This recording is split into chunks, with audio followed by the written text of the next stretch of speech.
Hey all, and welcome back to In the Future. Look at Max rubbing his eyes. Uh, and today we're gonna go into uncharted territories, at least for myself, somewhat. Maybe for Max, I think for Max for sure. And for Deech, of course, who's here joining us today, is way more familiar with that. So it's a topic that can pack a punch per se. But we're gonna discuss the influence of combat sports in our everyday lives and the future of what combat sports will bring to the table. So go ahead, Deech, go ahead and kick us off. How you guys doing? My name is Aditya Madan. Max and Spence call me Deech. We've known him for many years now. I have personally trained under Ray Longo. Back maybe about 5 6 years ago. I was training under Aljamain Sterling, under Chris Weidman, under Ally Quinta. Those are some major players in the combat sports. But today, Chris Weidman was former middleweight champion. He beat Anderson Silva twice. Uh, Ally Quinta famously gave Khabib Nurmagomedov one of his toughest fights. And currently, Aljamain Sterling, also former champion in the UFC at 145. And I was witness to Merab Dvalishvili, ascend his way into the UFC. And I remember when he was just, fighting in local shows, and I'm proud of everybody. I also trained under Sifu Doug Matina, who trained under Sifu Tom Burrell, part of the Four Corners JKD, and part of United Combat Arts and the Immortal Warrior Academy of Self-Defense. So that's a little bit about me. Now, I'm not like the deadliest man in the world or anything like that. Far from it, as a matter of fact. You sure? Yeah, but let's talk a little bit about you two. So Spence said that he is not familiar. That is a lie. He is currently taking karate, and he is becoming a very well-rounded, very talented karateka. And Max, one of our business meetings, as a matter of fact, when we were kids, one of our business meetings, we decided to get into an impromptu grappling match, and it was revealed to me that Max knows Japanese jiu-jitsu. Am I right or am I wrong? You're not wrong. Yeah. Yeah. Yeah. So yeah, that's who It's I am. I'm happy to interesting. be here, guys. Yeah, it's interesting you mentioned that. I mean, for karate especially, because I guess my perception of karate, and I mean, it is a combat sport, but I didn't personally necessarily associate it with combat sports as is popular today. Like think of like MMA, martial arts, boxing. Which actually, to be fair, I did do boxing as well. Um, You've done but jiu-jitsu too, man. yeah, I guess I have. I mean, it's just I guess it's so not in my everyday that it's. I guess compared to the average fan of MMA and combat sports, it's not a discussion that I can keep up with. And I mean, I know it's gotten super popular, right? Millions of viewers. You've got MMA, boxing gyms popping up everywhere, classes for everybody. Why do you think it's exploded in the last 20 years? Because I know when we were growing up and we were young, combat sports was karate, taekwondo generally. Boxing, I guess, was, but I always thought of boxing as like a little bit more of like a dingy gym type of place. And now it's a lot more mainstream. What drove, in your opinion, the popularity of MMA now, right, today, in the last 10 Specifically. years? Yeah, so I believe in the last 10 years, the thing that drove MMA the most was the answer. So it began with the answer to the question of what is the best style, right? Now it's just kind of become its own thing, and it's exploded into this bombastic celebration of knockouts and big personalities and the bright lights. So the Mm-hmm. same reason why, even when we were kids, yes, there's this perception that boxing is done with these dirty business dealings and stuff like that. You're Don Kings is the Mm-hmm. perception that is definitely there. This is a very fair assessment. Mm-hmm. But there was also this whole other side, the glamour of boxing, how prestigious it was, how Mike Tyson was the most feared man on earth, how the Klitschko brothers were the most feared men on earth, Mm-hmm. Deontay Wilder, Tyson Fury, how big of a deal these guys were and are in combat sports today. So that the reason why I think it propelled itself forward is because it did essentially, in one way or another, answer the question of which is the most dangerous, or which is the best style, which style prevails above all others in Yeah, martial art. yeah, it makes sense, and that's funny because for some reason, the thing that makes me when I think of best style, and one of the first places that I think of, even before it got popular, is more like fictional work, like Bloodsport. Yes. Now we're Right, Bloodsport, now we're or talking. yeah, my video, Bloodsport, or think of like Street Fighter, even, right? Like I think Street Fighter. Everyone knows that the best style is the Dark Hado. We know this. Come on now. Right, or like Tekken, even, right? Yeah, of course. So yeah, I feel like a lot of that may have influenced later in like I think all of those things that have come out, that piece of media influenced some aspect of the popularity of MMA as well. Absolutely. No, you're Right, absolutely right. So right. that's kind of what people originally thought that this was going to be, right? Everyone thought that the exploration, the best style, is going to be like two dudes in their gis standing like this and then throwing fireballs at each other, and then they're going to discover some secret moves. But in reality, what it became is something that was almost primal, and it turned into something very um, the answer to a complicated question was Hmm. something very simple, right? And that kind of changed the philosophy of martial arts as a whole. And I believe that it's going to become even more simple in the future, right? Hmm. And it's already reached a point of simplicity where they say, when people ask, if you ask a martial artist, what is the one thing, somebody who's trained in many different things, as far as I'm concerned, what is the one thing that, or the couple things that they wish that they were able to work on? The Hmm. answer is wrestling, right? The answer is going to be wrestling, and Interesting. the answer is going to be boxing, for Okay. sure. That's a reflection of simplification. Absolutely, 1,000%. The more the if you're answering I believe in philosophy, if you're looking for an answer to a philosophical question and it leads you to more questions, you're going the wrong way. If it answers more questions succinctly from many different angles, then you're going in the more correct, you're going in the more correct direction, right? All right. Yeah, I kind of do. I agree with that. Yeah, some level of that to me makes sense. The level of simplicity, Yeah. kick it in there. Oh yeah. Do you think combat sports moving forward, simplicity also? Do you think it's attracted people who typically wouldn't even be into combat sports? Like I see a lot of women that I don't know, maybe traditionally I maybe this is a big assumption, stereotype. I didn't think women were that interested in boxing in the past, or even combat sports in general. But you see them going a lot to these classes now, right? Maybe part of it's the fitness, the training, the exercise, the high intensity aspect of it. Um, but you do notice that it's expanded over to a larger audience as well, rather than your typical Joe Rogan bro, right? So there once upon a time there was the counter, like when I personally believe that if you're involved in martial arts at all, you believe in the counterculture, right? You believe in the Mm-hmm. fringes. Not necessarily you're not necessarily a gigantic nerd, right? But you are okay with accepting things that deviate from the mainstream opinion. Now Yeah. I women got a in thought. particular, Sorry, I'm yeah, bookmarking a thought. I'll get back to you. I'll let you finish yeah, that let's thought. do it. That's right, Yeah. bookmark those thoughts. Bookmark it with your pen. I, Uh, yeah, because I was just gonna say, I think you said something interesting to me. I do think there's something nerdy about combat sports. To be honest, there's something nerdy about it. That I think. I want you to take a second and Google Mike Musumeci. Okay. Tell me what he looks like to you. Okay. And I will in a moment, and I Yeah, may even show it to the audience. But I think there's something because combat sports is athletic, so you typically wouldn't think of it as like being nerdy.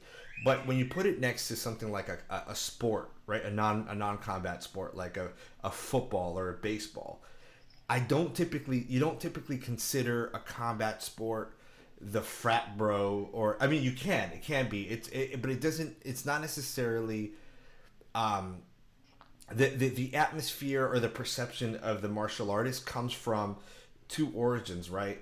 They're not necessarily the popular athlete. Typically, they come from an origin story where they were bullied, potentially, right? They trained and they got strong, and Now they're like I think that's GSP, right? In 1000%.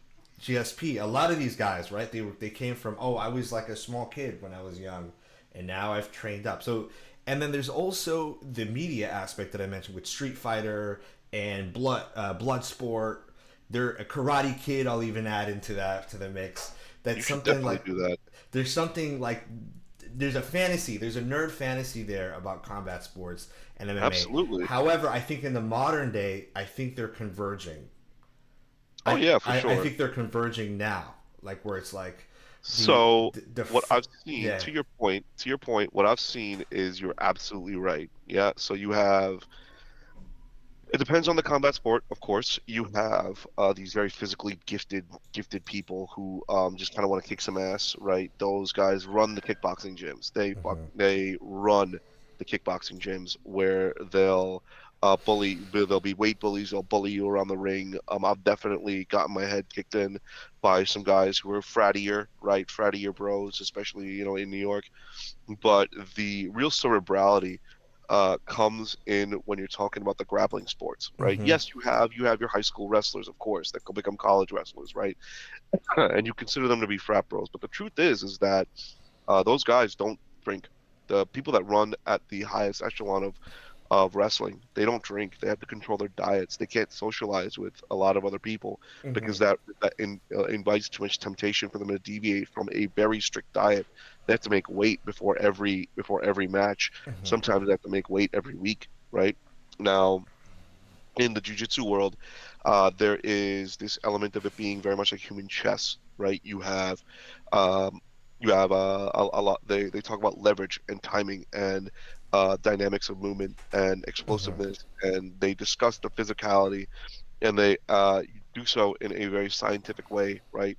Where the object of the game is to use the leverage and timing to get an advantageous position and then secure a submission, right? That's how they discuss jujitsu versus I'm gonna strangle the guy, Mm-hmm. right? Yes, that might be they might be two they might you might be doing the same thing, but they Mm-hmm. discuss it with the cerebrality, not necessarily only for promotion. Do they say I'm gonna strangle this guy and break his arm, right? So Mm-hmm. there's a high degree of self-awareness for every martial artist. You have your Conor McGregor's, GSPs, right? Those are the spectrums, in my opinion, Mm-hmm. right? Conor McGregor is this bombastic, smack talking, a flashy guy who will say, "I'm going to murder him. What are you going to do Mm-hmm. about it?" And then you have GSP who comes in with, "Yes, I'm very impressed with this performance, and I believe that I am the better, but I do the fighter than he is." But they both have the same degree of high self-awareness. They study Mm-hmm. tape, they study themselves, and they study each other. To that, very interesting, Deej. This is a unique topic. It could go in a lot of Oh, different ways sure. that I think we're going to explore. So, hey, part of the thing, part of the points that you guys were making that I thought was fascinating was why do people join these combat sports, right? I think it's so important, right? Because it could be for like Spence, you mentioned you've noticed an uptick in women being more interested in this. I think that's just a natural part of, they're looking for self-defense. Mm-hmm. Yeah. Um, Men, guys, boys, like anyone who's bullied in school or anything, they're gonna, their first thought is, okay, how can I defend myself against this bully, right? So there's Mm-hmm. that. Cardio is another big one, right? Big That time. that Yeah. wasn't really associated with it before, but that it's obvious that it's a form of exercise and it's not as boring as just lifting weights, which not everyone wants to do. Mm-hmm. But to Deech's point, I think so much of combat sports is about the discipline, Mm-hmm. right? If Mm-hmm. and if who's like the most famous combat sport, like Bruce Lee, right? Mm-hmm. Yeah. I actually just finished, I think at the end of 2023, I read this really cool book written by his daughter. It was called Be Water, My Friend. Mm-hmm. The teachings of Bruce Lee. It's like it's super thin, but very very interesting in the way it's written. There was a documentary also about Bruce Lee on, I think, on HBO that was very well made. I think it's called like Be Water or something like that. Mm-hmm. And that's exactly what he talks about. Like he has the origin story of being bullied, but then he's not coming into it with I want to hurt this person as much as you're kind of taking their energy and moving it around, right? Mm-hmm. Um, and that's interesting. And there's something even more kind of mesmerizing about the grappling part of it, right? It's like you take their energy and instead of striking them back, you take them to the ground. And from Mm-hmm. there, it's just okay. How do you pretzel them? How do you tie them down essentially with your skills, right? And just make sure that they're not able to hurt anyone. You don't necessarily want to hurt them, but there's discipline all around, right? You're choosing what you want to do with this situation. Do you want to add more fuel to the fire, or do you want to diffuse it? And I think diffusing it is such a big part of combat. It's an underrated. Yeah, That's an underrated response, 100%. in my opinion, for sure. Absolutely. And you could like there's only one way. If two people are adding fuel to the fire, there's only one way that ends, and it's violent and it's bloody and it's not good for anyone at the end. Yep. Cops are probably going to come. But if you are able to diffuse it, that's interesting, right? That 100%. takes real work, almost more effort. Yeah, more skill. Yeah, and then another point, Spence, that you mentioned was that you're seeing a convergence now of basically why did it become so popular, right? Yeah. And Dana White had to actually he's responsible for a whole lot of the success for why UFC became so popular. Before him, it was a very small sort of sliver. He famously would give out the fight to the fighters camcorders, and he's just like, record anything you're doing, post it, share it with people. Who, Bruce Lee? And no. Oh, I was going to say. He doesn't have camcorders. I was going to say.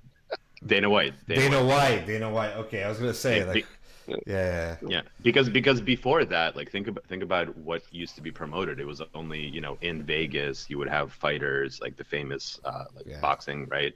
And what really became interesting about UFC is they added the backstory of the fighters, just like with any sport, right? If you watch football on TV, you can watch just so much of the game, but then you also need another dimension, which is what's their background story? How did they get here? What are the struggles? That's what people connect with. That's what they really care about.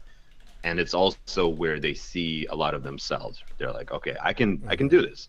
I can put my foot down and just be disciplined and start working towards something. It's an interesting way, and so I think that's why it became popular. I'm curious, Deech, what you think the future of combat sports is and how it's going to move its way through society. We talked a little bit about before the show about police force and all of that. I don't know if you want to go in that direction or just Absolutely. Start at a higher level. Gladly. I'll start high and I'll go low. So there's combat sports and there's martial arts, right? Combat sports is whatever's on TV, essentially, right? So you have Karate Combat, you have kickboxing, now formerly known as K1, now known as Glory. You have MMA, boxing, the boxing organizations, and you have I'm gonna say some names. You might not know them. You have X-Arm, you had X-Arm, and you have Power Slap, right? Okay. Power Slap is the newest combat sport, one of the newest combat sports, right? And they considered that to be the future of combat sports because Power Slap is, and its format, filmed to be viewed on mobile, right? It is a short event, right? You are literally two guys smacking each other, literally sitting across from a table and smacking each other. Sometimes two girls slapping each other. It is filmed it can be viewed rather with a very narrow view. So when you hold your phone camera like so, you can see a full Power Slap fight. They are typically short, and they always end in a knockout, right? There are very few of them end through the accumulation of points, right? I don't even know if they have a point system. Is this like a sport where people are actively attacking, like blocking and attacking, or no, is this just like a turns and slap each other? No, it's just literally just taking turns. They're at a table just slapping each other with all their force. I hope that's not the future of sports. Me neither. Yeah, that's. it'll be one hopefully small branch of it. Yes, so the reason why I bring that up is because when you talk about the future, right? I know on this channel you're constantly bringing up social media as a distribution platform for everything, right? For all types of information. This is part of the information that's being distributed, right? Now that is not the future, but current, right? I believe in the future there are going to be, I'm going to say it, 100 years in the future, 1,000 years in the future. I'm going to get a little crazy with it. There's going to be cybernetic attachments to people, right? Or we might just be using cybernetic avatars, right? Hmm. Where you'll have a guy literally like this behind a robot, like Robert Downey Jr., and punching another robot in the face. How different is that from playing Tekken? You know what? At its core, it isn't, right? At its core, Like it isn't. an advanced Tekken, of It's course. just a bigger robot, right? But I guess the application is the robotic application to the human body, right? Right. The future of combat sports if we're following, that's the bombastic iteration, Right. right? And I'm going to touch on this, and then I'm going to go kind of in the martial arts direction. Okay. But the future of combat sports kind of looks like a little bit more realistically, a little more grounded view. Mhm. Looks like they're using data collection, right? And they're already doing that. They're using data collection. People are you're actively running the thousands of fights that there are across the world Mhm. into an AI generator. You are somehow using machine learning to analyze the movements of the fighters. You can use the different camera angles that they collect to analyze the movements of the fighters. And what you'll create is the winning fight. And then you can create a training program Mhm. based on that winning fight. You can provide that training program to the person based on their current skill level and their physicality, right? Okay. That is the future of excelling in combat sports and what it looks like in a very grounded That view. makes sense. That aligns Yeah, with everything else in terms of like right? analytics and reporting. Yeah. Exactly. Now, will it be promoted the same way? Sure, there'll be holographics and added to stuff. There's going to be maybe a little bit more of an interactive environment. You have your AMAs, you have your YouTube lives, and as the future of communication, expands, so will the future of fight promotion. But the future of martial arts, in my opinion, kind of lies in the same way. There's no reason why we can't, as a society, put together all the martial arts programs, the tenets, the training techniques, somehow line them up with the vast amounts of studies that we have on the human body and hypertrophy and strength training and explosiveness, and again create training programs which meet the needs of law enforcement officers Mhm. and military personnel. Right, those are the two people who we kind of grant authority and credence to using these techniques on us on a day-to-day basis. Interesting. So you see, that's a very cool thought. So you see it being both on the consumer side. So as a workout, almost you can watch this. You can become the next McGregor, let's say. And Precisely. here's the training program on how to do it.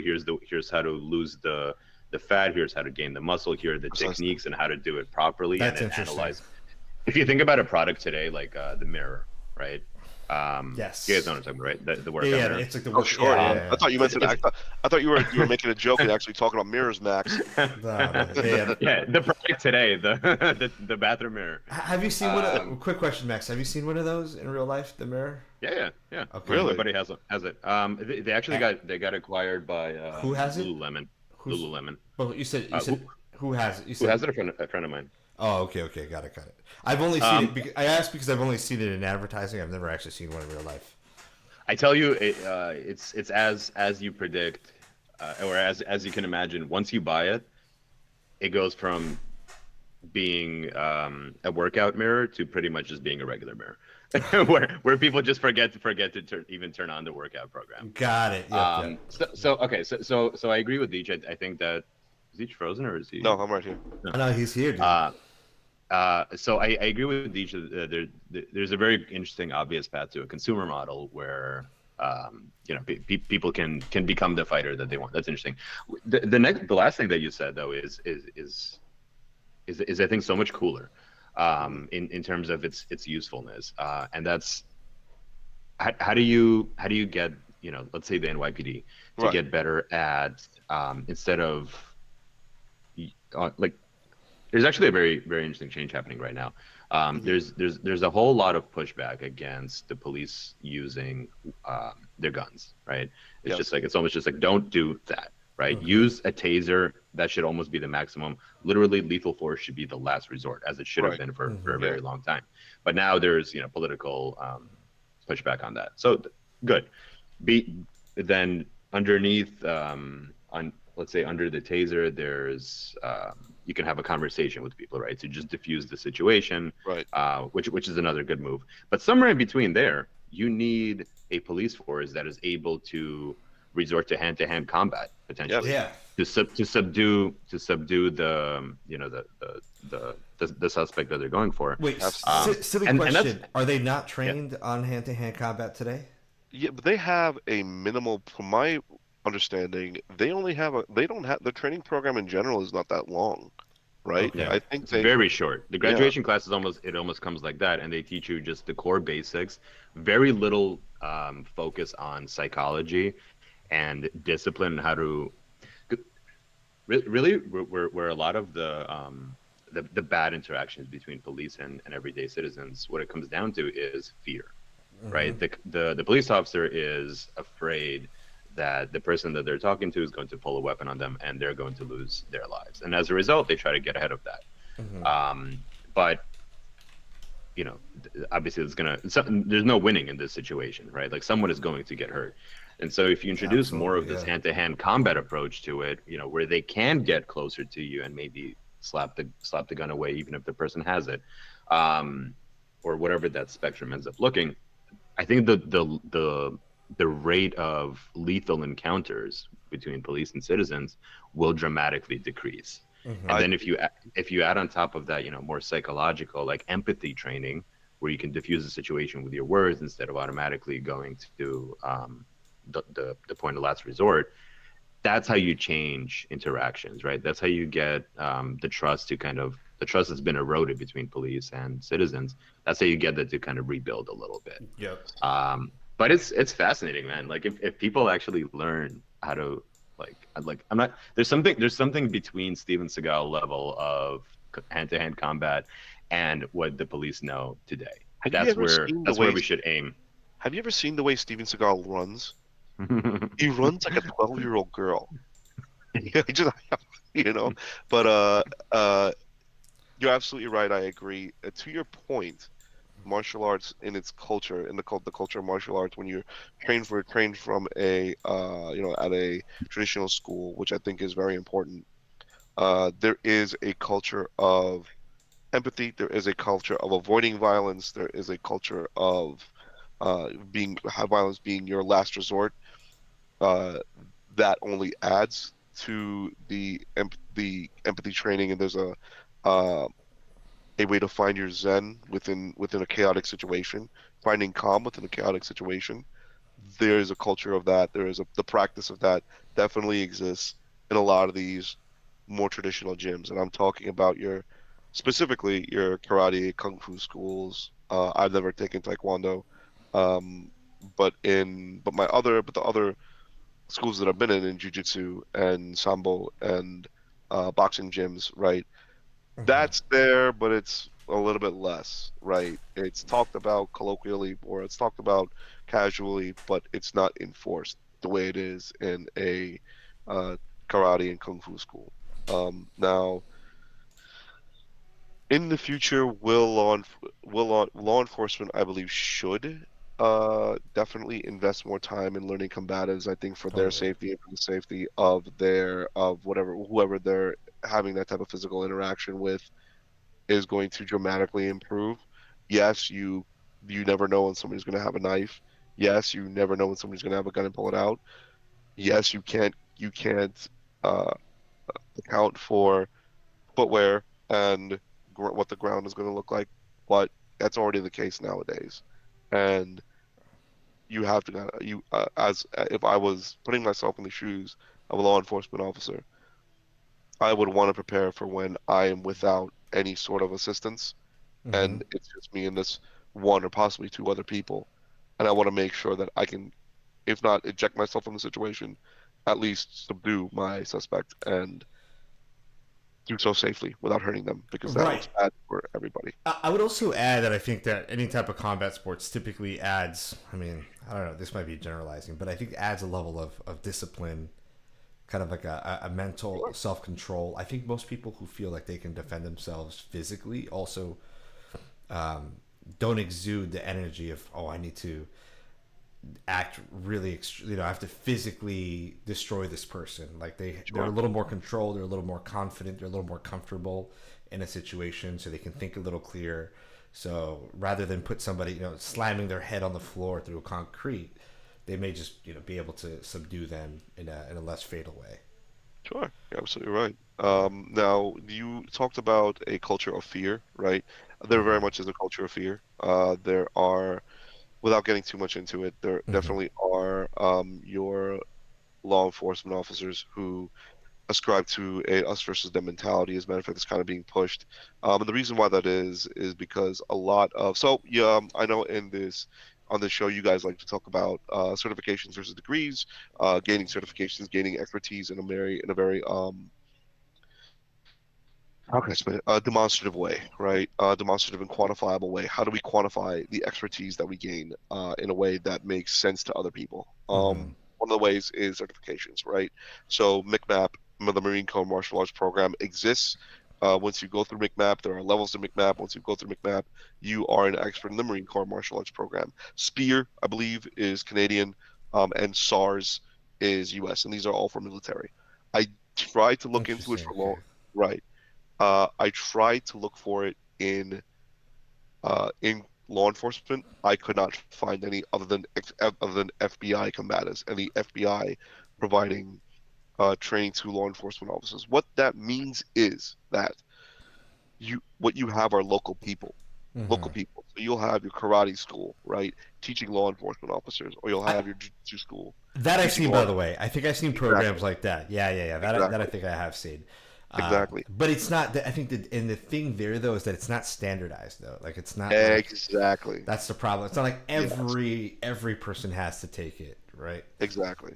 And it's not like every person has to take it. It's not like all teachers are going to teach the same. Some might, Yep. if you have a teacher who's a bit more, uh, whose philosophy is that the best defense is a better offense, right? Mm-hmm. What they will teach is maybe a bit more unnecessarily aggressive, I'm going to say, More than, aggressive. Totally. right, right, versus somebody whose uh, approach is a bit more like that violence is the last resort, but when you do it quickly and you do it safely, right? Yeah.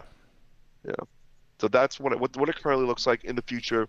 In the future, I would personally like to see more of a kind of the middle ground, right? Mm-hmm. Because it needs to be the middle ground. Like you need to understand, obviously, have a 360 view, understand what a dangerous situation is, and be able to act on it and protect your officers. But also, there's no reason why you know we should be kneeling on each other's backs, and there's no reason why like you should go directly for a strangulation position Yeah. when all these other things exist. Yeah. And by the way, we're at the 32 minute mark. But I did want to add one last thing, kind of shifting the gears a little bit Let's go. in terms of Robot what a, fights. robot fights. Yes, the future is going to be robot fights in Tekken. Let's go. Uh, in terms of what about combat sports you think appeals to people? And I'll give you an initial answer Sure. or a role that it plays in like the appeal of it and the role it plays. I think sports does something similar to us. I Sure. think naturally there's something in humans that like conflict, right? They like conflict, they like drama. Without it, I don't know, maybe we're programmed to compete to survive, and that's why we love to see others, go through things while we're not, or overcome challenges and win. So I wonder if there's something about and before this century, yeah, or the century before, war was a thing that was glamorized. So keep that in mind. War was glamorized. Like going to war. Kind of Think is. about how unglamorized war has become. Like Yeah. people loved bragging about I'm a veteran or I served in this war and I was this military person. There was something that was appealing about like I served in the military, Napoleon, da da da. All years for many years, right? Being a warrior was something appealing. We've translated that into, I'm going to say this, quote unquote, in a more civil world where we don't need to go to war, right, to kind of fulfill that need. We can now do it in other ways, right? And that maybe combat sports is fulfilling one of those desires. of competitiveness in a way where nobody needs to die or get badly hurt. Sports are doing that. Maybe the virtual combat sports takes that another level where people can do that, where no injuries even occur at all, right? Because when you think about taking sports, combat sports, and when it starts to converge with video games, let's just say, or it starts to converge with a VR version of it, it becomes a playing field. I always say this about all board games or any type of game, is that it becomes a playing field. It doesn't matter whether you're disabled, whether you come from a poor background or rich background. Games even the playing field for everybody. It's one of the only places I think there's true equality that exists, where you can actually compete with anyone, whether you've been doing it for a while or you can get really good at it. So I think, and that, just to tie it to the combat sport appeal, I think also appeals to the competitive nature that we have. Of course, combat sports probably feed into it a little bit more because there's something physical and raw about it, Right. rather than behind a screen. So to your point, it is just why it appeals to people.